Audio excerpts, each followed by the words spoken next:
At the age of 25, my father made Aliyah, and he quickly got a job at the Post, and a month later became its foreign news editor. Shortly later, he was recruited into the Haganah. Now, the letters that my father wrote in 47 discuss illegal immigration and various chapters in British Mandate history, but he also traveled with the UN Special Committee on Palestine, UNSCOP.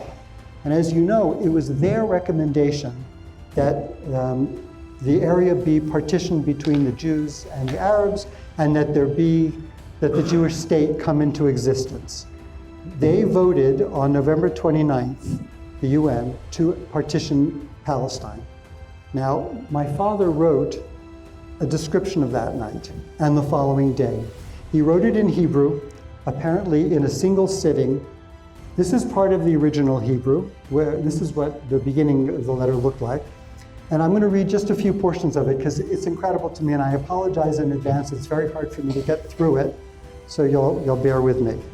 My dear family, Friday afternoon before Shabbat, we sat crowded together and fearful around our huge radio in the newspaper office and heard the proposal to postpone the vote.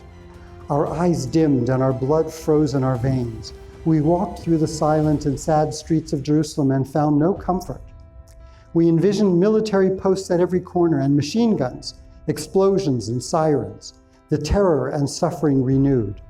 Then comes a clear Shabbat morning under the scalding sun, and the people walk about with some sort of hope and prayer on their lips, and they stream to the Kotel to pray with the chief rabbis.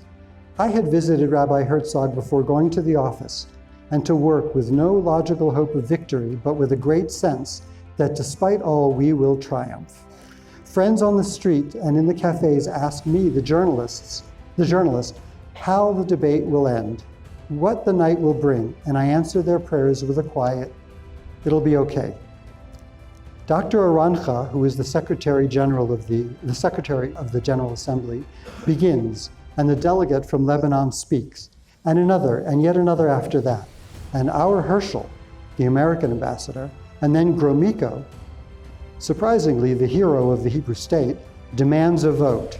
And suddenly, amid all the chaos, the chairman announces a vote, not regarding the proposal to delay, but the partition plan itself. My father's letters are all about coming into the land. And in his commentary on the Parsha, Rabbi Jonathan Sachs differentiates between history and memory. He writes that history is what happened to someone else, but memory is my story. It's the past internalized and made part of my identity. This project started out as a purely personal one, but as Yossi Klein Halevi explained to me, in Jewish history, the personal is communal. Mordechai's stories are important to me and my family, and to people like Roy Shankar and David and Dahlia, whose parents had important roles. But in the end, these stories really belong to all of us, and they're critical to our collective identity.